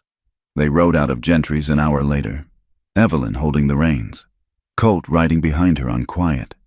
They had the paper, a crisp, official-looking lie, tucked inside Colt's shirt, warm against his skin. He had not said a word about what she had done. But as he'd mounted the horse behind her, his hand had rested on her waist for a moment longer than necessary. They rode for 2 more days, pushing north, the land growing wilder, flatter, the mountains giving way to high plains and cold, dark lakes. They camped one night by the shore of one such lake, the water black and still as glass, the sky so full of stars it looked solid. They had been lucky. No sign of riders. The forged paper felt like a shield. They sat by the small, smokeless fire, the silence between them heavy, but no longer tense. It was the silence of 2 people who had passed through an ordeal and survived. Evelyn was the one to break it. She was looking into the fire, her face shadowed. My father, she said, her voice so quiet he had to lean in. He wasn't a bad man, not at first. He was just weak. He loved the cards. He loved the feel of them in his hands more than he loved the word of God, more than he loved my mother, more than he loved me. Colt was still listening. He started with small debts, $1, $5. Then he lost the mule. Then he signed a paper, a mortgage on the church, 2 Harland rigs. He thought he could win it back. He always thought he could win it back. She picked up a small stick and pushed it into the embers, watching it glow red. The night before the wedding, I heard them, Harland, in our parlor. He wasn't shouting. He was quiet. He said, Preacher, the debt is due. I own this house. I own your church. I own you. And my father wept. He begged, and Harland laughed. He said, There is one other thing you have, one thing of value, her purity. Tears were tracking silently down her face, catching the firelight. He didn't just sell me for his debt, Colt. He sold me to save his own skin. He sold me, his daughter, her purity, so he could keep his house. He walked me to that church the next day, and he handed me over. She was crying now, the stick forgotten, her hands covering her face. She was making a low, wounded sound, the sound of a faith betrayed, a childhood shattered. Colt moved, shifting from his side of the fire to hers. He did not touch her, not at first. He just sat beside her, his presence a solid, warm wall. He waited until her sobs quieted. He handed her his neckerchief. It was rough, and it smelled of him. She wiped her face. I am sorry, she whispered. Don't be, he said, his voice rough. He looked out over the black water of the lake. You think you're the only one with a past that's got teeth. He was quiet for a long time. She thought he was done. The prison farm, he said, his voice flat, devoid of emotion. It wasn't the work that broke you. It was the nothing, the gray. Every day, the same. The guards, the things they did, the things they let other men do. You stopped being a person. You're just an animal, a thing. You forget what the sun feels like, even when it's on you. He picked up a stone and turned it over and over in his scarred hands. I got out. After 3 years, I walked for a week. I had nothing, no name, no money, no self. I was just the thing they said I was, a danger, a brute. He stopped. His hand was clenched so tight around the rock his knuckles were white.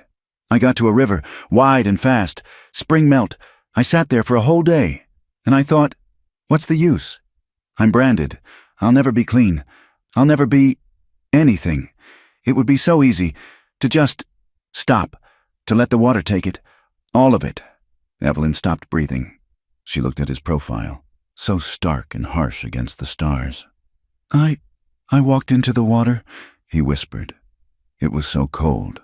It felt good, like it was burning the filth off me.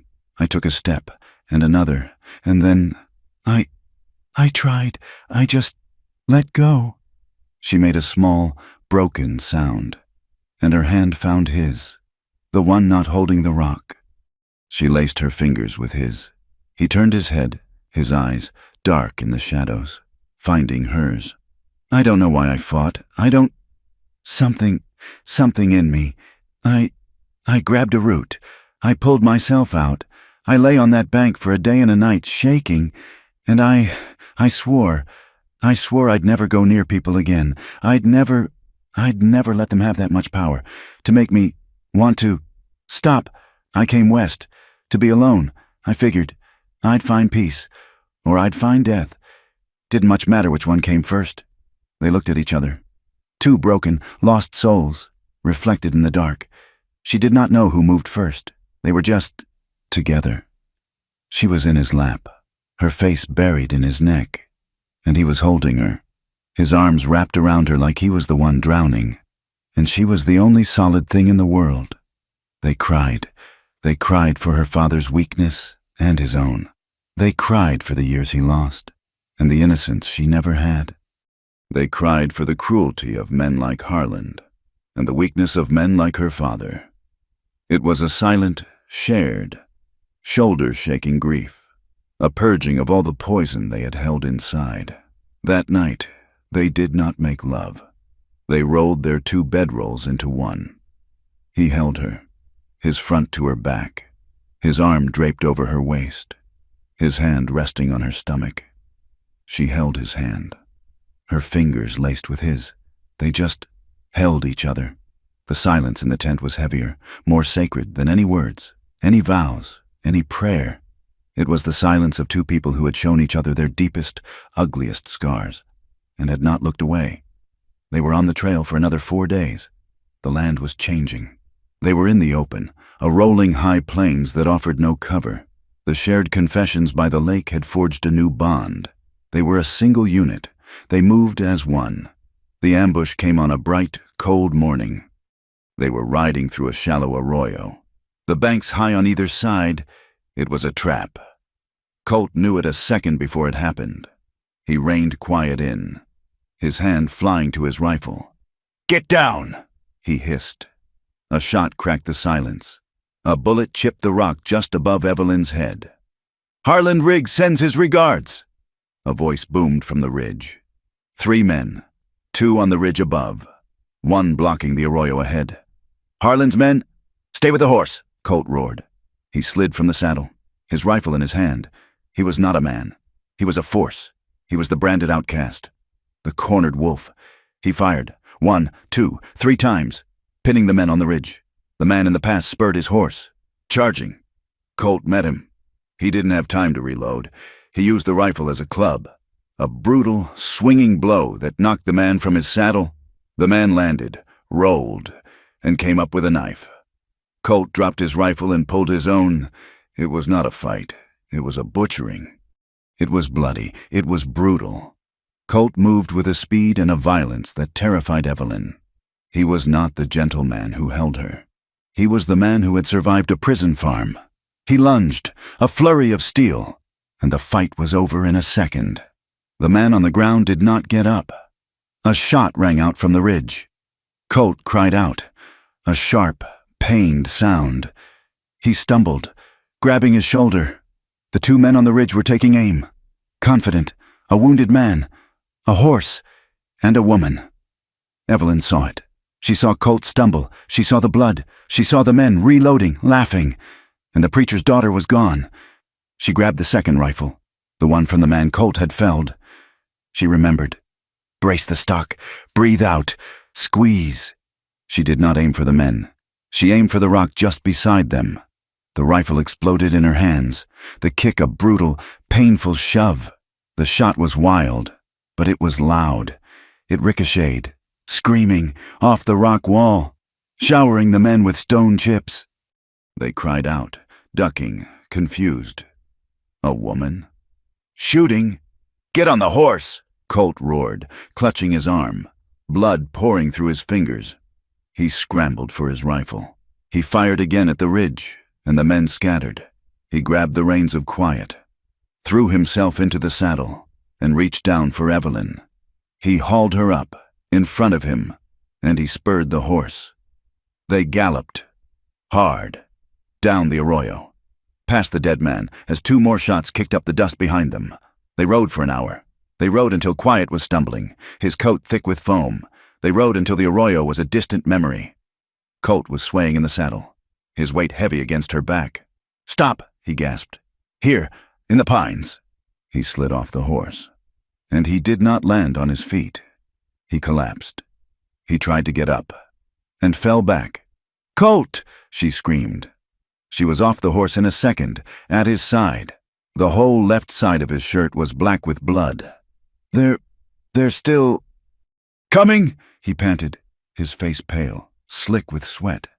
"Evelyn, you have to run. Take the horse, take the paper, go north. Don't let them find you." "Shut up," she said, her voice a fierce, trembling sob. "You are not dying here." She ripped his shirt open. The wound was high on his shoulder, a ragged, ugly hole. The bullet was still in there. She ran to the saddlebags. His kit? He had a small flask of whiskey, a needle, a spool of thick thread. She knelt beside him. She uncorked the whiskey. "Bite on this," she said, shoving his neckerchief into his mouth. "And drink." She poured half the remaining whiskey over the wound. He roared, a muffled, agonized sound. "Good," she whispered, her hands shaking so hard she could barely thread the needle. "Now stay awake. You are not leaving me. I will not be alone again. Do you hear me?" She poured the last of the whiskey over the needle, and she began to stitch him up. It was a crude, terrible job, her stitches large and uneven. He was a living man, and she was sewing his flesh. He writhed, his body bucking, his eyes wide with an agony she could barely stand to watch. "I'm sorry," she whispered, tears blinding her. "I'm so sorry. Just hold on, hold on." When she was done, she wrapped him in strips torn from her own shirt. He was limp, his breathing shallow. The fever was already setting in. He looked at her, his eyes glassy, unfocused. So stupid," he slurred. "Should have left me. I'm not worthy. I'm branded. Am just trouble." He was in a delirium, his deepest fears bubbling to the surface. She leaned down, her face close to his, her bloody hands framing his face. "You are not trouble," she whispered, her voice fierce. "You are my savior.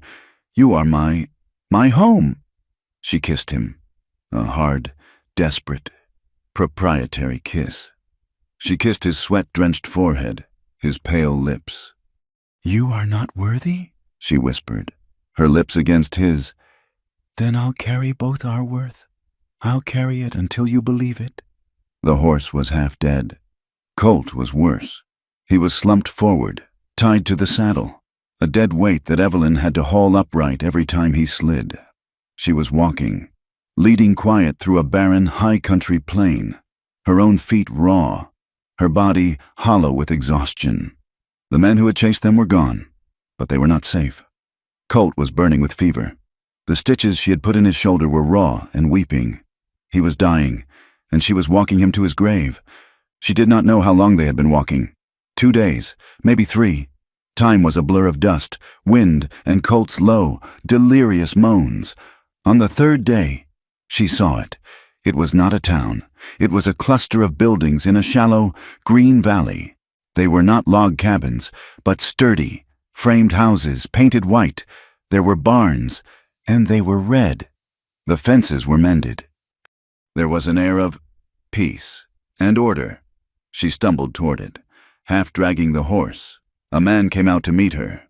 He was tall, dressed in plain, gray clothes, with a broad-brimmed hat. He carried no gun. His face, lined with age, was calm. "Please," Evelyn gasped, the first word she had spoken in a day. "He's hurt. He was shot. I think he's dying." The man looked at the bleeding, unconscious man in the saddle. He looked at the exhausted, blood-streaked woman holding the reins. He did not ask who, or why, or where. He simply nodded, his face kind. "They must bring him inside. We have a place. Ruth will see to him." The man, who they would come to know as Obadiah, helped her get Colt off the horse. Another man came, silent and efficient, and took quiet, leading him to a barn, his movements gentle. They were in a Quaker settlement, a place of peace in the middle of a brutal, unforgiving land. Colt was laid in a clean, soft bed, a real bed, with linens that smelled of lye soap and sunshine. A woman named Ruth, Obadiah's wife, came with a basin of hot water, carbolic and clean bandages. She was a small, stern-looking woman, but her hands were impossibly gentle. She clucked her tongue as she cut away Evelyn's crude, bloody stitches. "Thee has a strong hand, child," she said, her voice surprisingly soft. "But a heavy one. He's fortunate thee stopped the bleeding. Thee saved his life." Evelyn, her task done, her adrenaline gone, sank to the floor, put her head on her knees, and fell into a sleep so deep it was like a small death. They stayed for a week.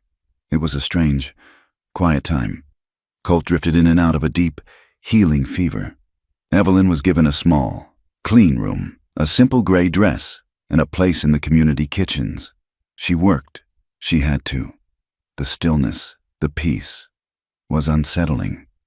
She kneaded bread with the quiet, plain-dressed women. She scrubbed floors. She mended linens, the simple, repetitive. Domestic tasks were a balm. They grounded her. Here, no one shouted, no one demanded. The women spoke in thee and thou, their voices low, their movements efficient. They did not ask her about her past, or the torn, bloodied trousers she had arrived in. They simply made a space for her. Colt, when his fever finally broke, was weak, but his eyes were clear. The first thing he saw was Evelyn, asleep in a chair by his bed. He reached out, his hand shaking, and touched her hair. She woke instantly. "Colt, you stayed," he whispered, his voice a dry rasp. "I told you," she whispered back, her fingers lacing with his. "I'm saving you." As he gained strength, he could not be idle. He was a man built for work. His shoulder was still bound, but he could walk. Obadiah found him in the barn, staring at the horses. "Thee knows horses?" Obadiah asked. Colt nodded. He was a man of few words, and these people, he found, did not demand them. He was given the stables. He mended harnesses, his good hand quick and sure. He brushed the mares, his touch gentle, his voice a low, soothing rumble.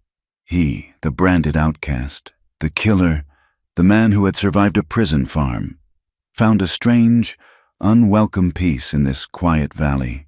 But the world was still out there. The rumors arrived with a supply wagon from the south. Evelyn was in the kitchens, shelling peas. when she heard the driver talking to Obadiah. "Whole territories papered with it," the driver said. "A warrant for some branded half-breed named Colt. Seems he abducted the new wife of Harland Riggs, snatched her right from her wedding bed. They say Riggs is offering $500, gold, for the man's head, and the return of his property." The bowl of peas slipped from Evelyn's hands, scattering across the clean, scrubbed floor. She ran to the barn, her heart a cold, hard knot in her chest. Colt was there, in the dim light, grooming the gray mare. "They're coming," she said, breathless. "There's a warrant, $500. For you, and for me, his property." The currycomb stopped. Colt's back went rigid. He turned, slowly. The peace of the last week was gone. His eyes were hard again. He was the man from the arroyo, the hunted. "I knew it," he said, his voice flat. "That night, he came to her small room. He did not touch her. He stood by the door, a shadow in the moonlight. 'Evelyn,' he said, his voice rough. 'I'm leaving. Tonight.' 'Leaving? We are leaving,' she said, already moving to get her boots. 'No,' he said it so flatly. It stopped her. 'Just me. I'm going to turn myself in.' She stared at him, uncomprehending. 'What? No?' 'Listen to me,' he said, his voice urgent, full of the old pain. 'I brought this on you. I'm what they say I am. I'm trouble. I'm branded. They will always hunt me. But you can be safe. If I turn myself in, they'll have their man. You can tell them I forced you. Tell them I hurt you. They will believe it. They want to believe it. Riggs will take you back, but you'll be alive. You'll be safe.' He was offering his life, his neck, for her. He was ready to die to give her the very life she had run from. She crossed the small room in 2 strides and struck him. Her hand, hard from work, cracked across his face. He did not flinch. He just looked at her, his eyes full of a terrible, broken acceptance. "You fool," she whispered, her voice trembling with a fury that was deeper than any fear. "You stupid, noble fool. Do you know nothing? Do you think I am safer with him? Do you think my life is worth saving if it is with him? The belt, Colt, the handcuffs, that is what you are saving me for." She was crying now, angry tears. "I will not let you. I will not let you die for me. I will not go back." "Then what, he cried, his own control breaking. "We run? They will find us. They will hang me and they will drag you back. There is no out for people like us." "No," she said, grabbing his shirt. "No more running. We fight, not with guns. We fight with the law. We use their rules." She did not know what she was saying, but the words felt right. She would not be property. She went to Obadiah and Ruth. She told them everything. Not the lie about her stepfather, the full, ugly, brutal truth, the gambling debt, the sale, the words, her purity for my house, the belt, the window, the escape. The 2 Quakers listened, their faces still. They were abolitionists. They had run stations on the Underground Railroad. They knew the language of slavery. "Thee art not his property, child," Ruth said, her voice like iron. "No human is property, but the law of men is a dark and tangled thing." "Is there no law for me?" Evelyn pleaded. "Is there no law for women? The law is written by men like Harland Riggs," Obadiah said grimly. "But there are loopholes. You say the marriage was not completed?" Evelyn blushed, a hot wave of shame. "No, I ran before he could consent," Ruth said, nodding. "A marriage requires consent. A sale is not consent. And there is the matter of the traveling judge." Hope, a thin, sharp needle, pierced Evelyn's fear. "A judge. Judge Elias Thorne," Obadiah said. "He rides the circuit. He is a hard man, but a just one. He respects our people. He is due here by the end of the week. He is, perhaps, your only hope. Thee must plead thy case to him." Judge Thorne arrived 4 days later, flanked by 2 armed territorial marshals. He was a tall man, bearded, with eyes that seemed to miss nothing. He was here to settle land disputes and sentence a horse thief. Obadiah requested a private meeting. He brought Evelyn. Colt was told to wait in the barn, a silent, grim prisoner of his own hope, in Obadiah's simple parlor. Evelyn told her story. Again, she told it to the judge, her voice shaking, but her words clear. She told him about the debt, the belt, the escape. She told him about Colt finding her. She even, her face burning, showed him the forged paper. I was so afraid. Sir, I had this made. I just wanted to be free. Judge Thorne looked at the paper. He looked at her. He looked at Obadiah. Obadiah, you vouch for this woman. I vouch for her truthfulness. Judge, and I vouch for the man. Colt, he has been here for 2 weeks. He is a worker, not a savage. He is gentle with the animals. He is a good man, despite his wound. The judge sighed, steepling his fingers. This is a damnable situation. A warrant is a warrant. Harland Riggs is a powerful man, and he has a legal marriage certificate. I have seen it. I will not, simply ignore the law. Then let me speak, Evelyn said, her voice rising. Publicly, let Harland face me. Let him hear my truth, in front of everyone. The judge looked at her, surprised. This was not a weeping, hysterical victim. This was a fighter. He considered it. It was highly irregular, but the situation was irregular. Very well, child, he said, a grim, small smile on his face. A public testimony. I will hear it, but be warned.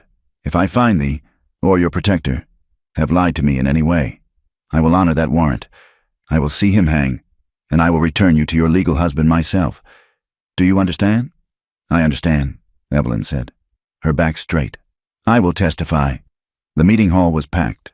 Word had spread. This was better than a horse thief trial. This was a spectacle. The hall was hot, dusty, the air thick with the smell of sweat, tobacco, and anticipation. Quakers, in their plain, neat clothes, sat on one side. Rough ranchers, trappers, and townsfolk, drawn by the rumor of a $500 bounty, filled the other. Colt was there. He stood at the back, flanked by one of the marshals. His hands were not bound, a small concession the judge had made. But he was a prisoner. He was pale, his shoulders stiff beneath a borrowed shirt. His eyes were only for Evelyn. They were filled with a desperate, agonizing love. Then Harland Riggs arrived. He burst through the doors, flanked by 3 of his hired men, the 2 who had survived the arroyo, and another. He was dressed in his town best, a dark suit, but his face was purple with rage. Judge Thorne, he boomed, stalking down the aisle. What is the meaning of this charade? This is a mockery. That woman is my wife. She was stolen, seduced by that criminal savage. He pointed a thick finger at Colt. A branded man, a danger to women. I have a warrant. You will be silent, Mr. Riggs. Judge Thorne's voice cut through the air like a whip. Or I will have you gagged and bound. This is my hall. You will have your say. And so, will she? He nodded to Evelyn. Evelyn Riggs, or Evelyn Hayes. Step forward. Evelyn walked to the front of the hall. She was trembling so hard she could barely feel her feet. She was wearing the simple gray dress. She looked in the face of Harland's rage, like a small, gray bird. Mr. Riggs claims you are his legal wife, and that this man, Colt, abducted you by force, Harland shouted. He filled her head with lies. He forced her. Look at her. She's terrified of him. Silence, the judge roared. He turned his cool, assessing gaze on Evelyn. Speak, child, and speak the truth, the whole truth. God will know, and so will I. Evelyn's eyes found Colt's. He was watching her, his face a mask of torment, believing he had doomed her. She saw his pain, his fear for her. And in that moment, her own fear died. She was not just fighting for herself. She was fighting for him. She locked her eyes with his, and she drew a breath. "My name is Evelyn," she said. Her voice was small, but it was clear, and it carried in the dead silence. "And I am not his wife." "Liar!" Harlan screamed. The marshal stepped toward him. I was at a church," Evelyn continued, her voice gaining strength, her gaze fixed on Colt. "But it was not a marriage. It was a sale." She told them everything. "My father, he had a gambling debt to Mr. Riggs." A low murmur went through the crowd. He sold me. He sold my purity to pay his debt and keep his house." The murmur grew.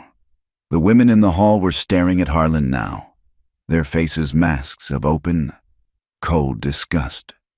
"That night, my wedding night, he took me to his house. He locked the door." Her voice broke, just for a second, but she willed it steady. He showed me the belt he was going to use, and the handcuffs in the nightstand drawer." A woman in the back gasped, a sharp, horrified sound. "He did not want a wife, Judge. He wanted a thing to break. I broke the window. I ran for my life. I ran in my wedding dress, barefoot. I ran until I collapsed in the mountains, in the snow. I was dying." She tore her gaze from Colt and looked, for the first time, at Harlan. He was staring at her, his mouth open, his mask of righteous anger replaced by a look of sheer, stunned fury that she would dare. "This man," she said, and she pointed, not at Harlan, but at Colt. "This criminal savage, he did not abduct me. He found me. He saved my life. He tended my wounds. He fed me. He kept me safe. He never hurt me. He is the only man in my entire life who has ever treated me like a person, not like property." She turned back to the judge, her face wet with tears, but her spine rigid. "I ran from him." She pointed to Harlan. "I ran to him." She gestured to Colt. "That was my choice. I will not go back. If that is a crime, then I am guilty. But I am not his wife." The hall was utterly, completely silent. Judge Thorne stared at Evelyn for a long, long moment. He looked at Harlan, who was sweating, his arrogance crumbling, his power in this room gone. He looked at the faces of the ranchers, the trappers. He looked at Obadiah. He stood up. "Mr. Riggs," he said, his voice quiet, but it filled the room. "This territory is a wild place, but it is not a lawless one. The law, my law, does not and will not recognize the sale of human beings. Not for debt. Not for any reason." He turned to Evelyn. "A marriage, to be legal, requires free and full consent. It is clear to this court there was no consent. There was coercion. It is also clear, by the defendant's own testimony, the marriage was never consummated." He picked up the forged paper from his table, and he held it up. "Therefore, this court finds that no legal, binding marriage ever existed between Evelyn Hayes and Harlan Riggs." He tore the paper in half, a symbolic gesture. "The marriage is hereby annulled, struck from any and all records. She is a free woman." Harlan was apoplectic. You can't. This is... And what about him? The warrant? He's a kidnapper. He's a branded criminal." The judge raised a weary eyebrow. "A warrant for kidnapping, you say? One cannot kidnap a person who was never property. One cannot kidnap a woman who, by her own sworn, public testimony, is a free agent who went willingly. As for his branded past, this court is not in Texas. Mr. Riggs, his actions here were that of a rescuer. The charges are dismissed. Marshal, release him." The marshal took a step back from Colt. He was free. Colt just stood there, swaying, as if he couldn't comprehend it. Harlan Riggs let out a roar of pure, humiliated rage. He knew he was beaten, not by the law, but by a slip of a girl and a room full of witnesses. He stormed out of the hall, his men scrambling after him. This isn't over, he screamed, but the door slammed shut, and he was gone. That night, the settlement was quiet. They had been given a small, private cabin. The threat was gone. The world was open and terrifying. Evelyn was by the fire, brushing her hair. Colt was standing by the window, his back to her, watching the moon. He was so still. "Colt," she said softly, we're free." He turned. His face, in the moonlight, was not joyful. It was haunted. "You're free," he said, his voice so low she barely heard it. You're Evelyn Hayes, the judge. He made you clean." She frowned. What are you talking about?" He looked down at his scarred hands. I'm still me, M. I'm the man from the prison farm. The branded man. The man who killed you. You're free of Harland. You're a lady again. You don't have to be tied to someone like me." He finally looked at her, and his eyes were raw with that old, familiar pain. The fear that he was not worthy. "Now that you're free," he whispered, his voice cracking. "Now that you can choose anything, anyone, do you still want me?" She stared at him. She stared at this beautiful, broken, noble man who had saved her life, who had seen her at her worst, and who was now, in her moment of victory, offering to set her free. A laugh bubbled up in her chest. It was the same rusty, disbelieving, joyful sound from the cabin. It shocked him. He looked at her, stunned. She crossed the room, the laugh turning into a sob of pure, unadulterated love. She threw her arms around his neck, wincing as she hit his sore shoulder, but she didn't care. "You fool," she whispered, her lips against his rough cheek. "You absolute, beautiful fool." She pulled back, her hands framing his face, forcing him to look at her. "I was never his," she said, her voice fierce. "I was never my father's. When I ran into those mountains, I belonged to no one, not even myself." She kissed him, a long, deep, possessive kiss. A kiss of promises made and kept. "I never belonged to anyone but you." They did not stay in the Valley of the Friends. It was a sanctuary, but it was not their home. The peace there was a borrowed, quiet thing, and they were people forged in fire. They needed a place of their own. Obadiah understood.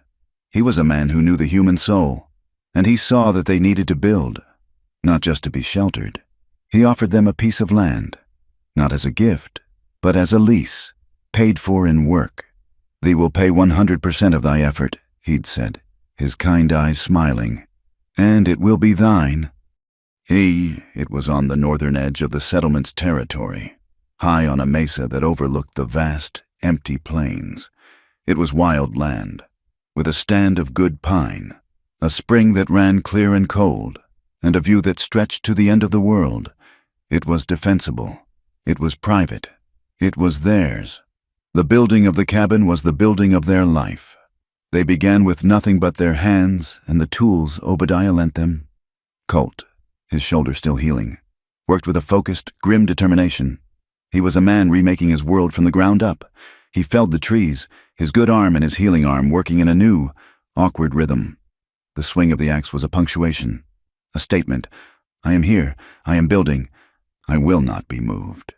Evelyn worked beside him. She, who had been raised to be a soft-handed preacher's daughter, now learned the bite of the saw, the weight of the adze.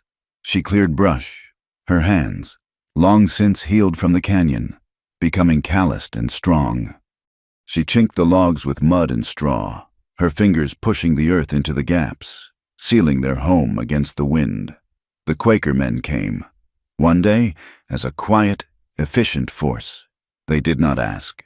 They simply arrived, and in a single afternoon, they raised the beams of the roof. They worked in their plain clothes, their movements a silent, communal prayer. Evelyn, her face smudged with dirt, her hair tied back in a rag, made them coffee and served the bread she had learned to bake in Ruth's kitchen. She sat with the women who came, and for the first time, she was not a patient, not a victim, Not a runaway. She was a neighbor. The cabin was modest. It was one room, like the trapping cabin that had been their first refuge. But this one had 2 windows, and the door faced the sunrise. It was not a place to hide. It was a place to live. When the cabin was built, Colt began the fences. He split the rails himself, his movements growing stronger as his shoulder healed, leaving a puckered, angry scar that Evelyn would kiss every night. He was fencing a pasture, not to keep things in, but to define their space. He was building a boundary against the world, a perimeter of safety. Evelyn planted a garden. Ruth gave her the seeds. It was an act of pure, unadulterated faith. She broke the hard, high country ground, her back aching, and she planted roots, carrots, potatoes, onions. She planted herbs, the ones Ruth had used to heal Colt. She planted corn. She was, quite literally, putting down roots. She was betting on a future. She was betting that the ground would hold them. Their life was simple. It was brutal. The winters were harder than anything she had known. The winds a constant, screaming assault. The summers were hot and dry. But it was theirs. Every night, they sat by their own fire, in their own home. They ate the food she had grown and he had hunted. They spoke of the day. They spoke of the fences. They spoke of the garden. They did not speak of Harland, or her father, or the prison farm. Those things were ghosts. But their footsteps were fading. Their peace was an earned thing. It was not the soft, easy peace of the ignorant. It was the hard, calloused peace of the survivor. It was built of every scar, every bruise, every tear. Every moment of terror had been a stone laid in the foundation of this life. When he woke in the dark from a nightmare, his hands reaching, not for her, but for a knife, she would take his hand and place it on her heart. "You're here, Colt," she would whisper. "You're home. I am here." And when she cried out, her dreams filled with the smell of whiskey and the glint of metal in a drawer. He would hold her. He would not shush her. He would just hold her, his solid, scarred body a fortress, until her trembling stopped. "I've got you, Em," he'd rumble, his voice a shield. "I'm not letting go." The land changed them. It settled them. Evelyn, the runaway bride, became a presence in the territory. She started by helping Ruth. She had a steady hand, and she had a quiet, listening presence. The women in the outlying settlements, the wives of hard-drinking ranchers and desperate, failed homesteaders. They began to seek her out. She had a way about her. She was not a Quaker, full of peace. She was not a townswoman, full of judgment. She was something else. She was a woman who had, by her own account in a public hall, run. She became a midwife. She learned from Ruth, and she learned from the land. She delivered babies in sod huts and in the back of wagons, but she delivered more than babies. One afternoon, she sat with a young wife, a girl named Sarah, who had a husband with a heavy hand. Sarah had a bruise on her cheek that she claimed was from a pantry door. Evelyn just nodded, offering her a cup of herb tea. "This pantry door," Evelyn said quietly, looking into her own cup. "Does it lock you in?" Sarah's head snapped up. "Doors are strange things," Evelyn continued, her voice soft. "Some are for keeping the wind out, and some are for keeping a person in. I once knew a man who liked locks and belts."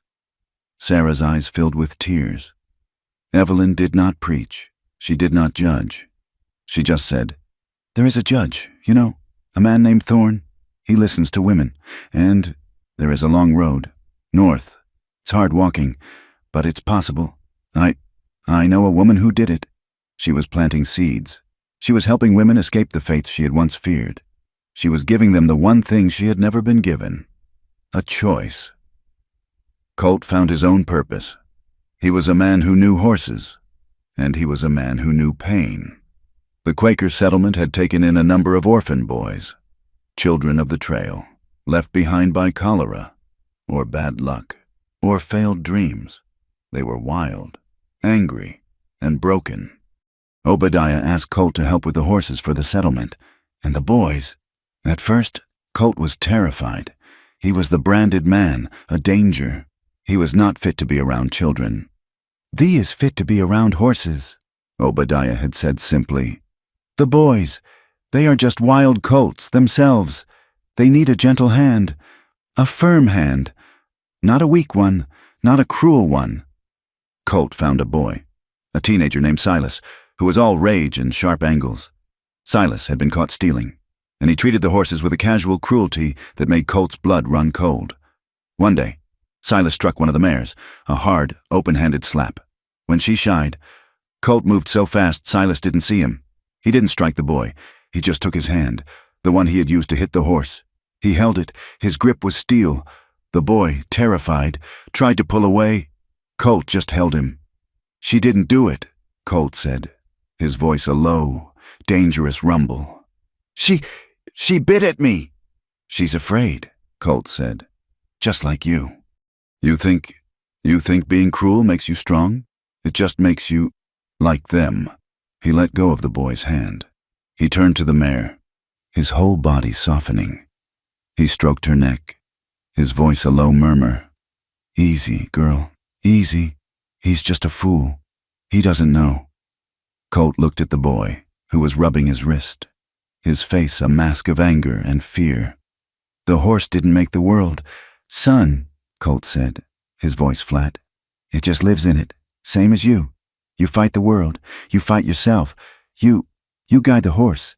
You don't break it. You show it a better way." He realized, talking about himself. He began to train the boys. He taught them to ride. He taught them to break the wild mustangs, not with whips and spurs, but with patience, with a quiet, steady presence. He was giving them a worth he had never been allowed. He was giving them a trade, and in healing them, he was healing himself. Life settled into a rhythm. Seasons turned. The garden thrived. The pasture held 3 good horses. The cabin was warm. One night, it was high summer. The air was still. They were sitting outside on the small porch Colt had built, watching the stars. The sky was so clear. It looked like a spill of bright, white diamonds. It was so quiet, the kind of quiet that lets the old ghosts walk. Evelyn leaned her head against his good shoulder. It's so peaceful," she whispered. I still don't trust it. Sometimes, when it's this quiet, I still feel afraid." She admitted it, the small, dark seed of fear that she still carried, the fear that this was not real, that Harland would appear on the ridge, that the world would come to take it all away. Colt was silent for a long time. His arm tightened around her. He looked up at the vast, uncaring, beautiful sky. "So do I," he said, his voice a rough whisper. "Every morning, I wake up, and I check the door to make sure it's not the one on the prison farm. I check to make sure you're still there. That I didn't dream you." He kissed the top of her hair. His beard was rough against her skin. I reckon we'll always be a little bit afraid. We've seen the dark. We know it's there, but it's different now." She looked up at him. "How?" "We're not alone in it," he said. He took her hand, lacing his scarred fingers with her calloused ones. "Love walks with us now." Months passed. The vibrant summer faded into a gold and brown autumn. The first snows of winter came, and the world was white and silent again. But this time, they were in their own home, with a full larder and a warm fire. It was in the deep cold of winter that Evelyn knew. She had been tired. Her body felt strange. She had missed her time. At first, she thought it was the work, the hard year, but then the nausea came in the mornings. She was pregnant. The realization did not come with joy. It came with a wave of ice-cold, paralyzing terror. A child, here, in this world. A world with Harlands. A world that would brand a man like Colt. A world that would sell a daughter. She was terrified. She was terrified of the birth, a thing she had seen go wrong so many times. She was terrified of being weak, of being a burden. She was terrified of bringing a fragile, new life into a place of such profound brutal hardship. She cried, but they were not tears of joy. They were tears of pure, unadulterated terror. She hid it from him. For a week, she was quiet, pale. He knew. He watched her, his gray eyes full of a new worry. But he did not press. He waited. Finally, she broke. He was oiling his rifle. The familiar, methodical sound in the quiet cabin. She was mending his shirt. "Colt," she said, her voice a tiny, choked thing. He stopped, the rag in his hand. "What is it? Em, you're sick." "No, I am with child." "Sss," she said it, and she covered her face with her hands, a great, tearing sob ripping out of her. She was terrified he would be angry, terrified he would feel trapped, like her father, trapped by a life he didn't want. He was silent. The silence stretched, filled only by her sobs. She felt, rather than saw, him move. He didn't speak, he just knelt. He knelt on the rough wooden floor in front of her chair. He was, she thought, a man who had never knelt to anyone, not to a judge, not to God. He gently, so gently, pulled her hands away from her face. His face. It was not angry, it was not fear, it was awe. He was looking at her as if she had just hung the moon in the sky. A child?" he whispered, his voice cracking. She nodded, a fresh wave of tears coming. I'm so afraid." "Afraid," he whispered, as if he didn't understand the word. He didn't touch her face, he didn't touch her hands. He reached out, his rough, scarred, calloused hand trembling, and he laid it on her belly, so softly, as if he were touching a ghost. A tear, his own tear, tracked down his face. "Afraid," he repeated. He looked up, and his eyes were full of a light she had never seen, a fierce, protective, blazing light. "Then I'll build a world for both of you." He bent his head. The branded man, the outcast, the killer, and he pressed his lips, his beard rough, his mouth soft, to her stomach, right over the plain wool of her dress. He kissed her. He kissed their child. It was a vow. The story ends in spring. It always ends in spring. The snows melted, and the land was reborn. Wildflowers, defiant and bright, pushed up through the hard ground around their cabin, purple and yellow, and a fierce, vibrant blue. Evelyn was standing barefoot in the new grass, the earth damp and cool beneath her feet. She was large now, her hand resting on the high, hard swell of her growing belly. She was watching the hills. She saw him, a dark speck, moving against the green. Colt, riding home. He was not running. He was not being chased. He was just coming home. To her.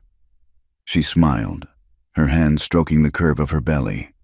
"I took you," she whispered quietly to herself. To the child. To the wind. "You were so big, so broken. But I took you, and I'll keep you, always." He saw her. He spurred his horse, and quiet, the faithful gray, broke into a canter. He reached the fence line, and he did not slow. He swung down from the saddle before the horse had even stopped, just as he had that day he'd come to warn her. But this time, his face was not hard with fear. It was split in a wide, rare, beautiful grin. He reached her in 3 long strides. He did not hesitate. He did not ask. He just lifted her. His strong arms, one scarred, one whole, scooped her up, lifting her, pregnant belly and all. Off the ground. She laughed. It was not the small, shy giggle of a girl. It was not the rusty, surprised sound from the cabin. It was the full, throated, unashamed, glorious laugh of a free woman, a woman who had been to the dark and had come back. And in that laugh, in that one, clear, bright sound that echoed across the high, wild plains, was everything, every tear, every scar, every mile. It was the sound of survival. It was the sound of them. Thank you so much for listening to this story. We would love to know where in the world you are tuning in from, so please leave a comment and let us know. If you enjoyed this, please consider subscribing to From Wild West, and we hope you'll share your thoughts with us in English. We truly appreciate you being here.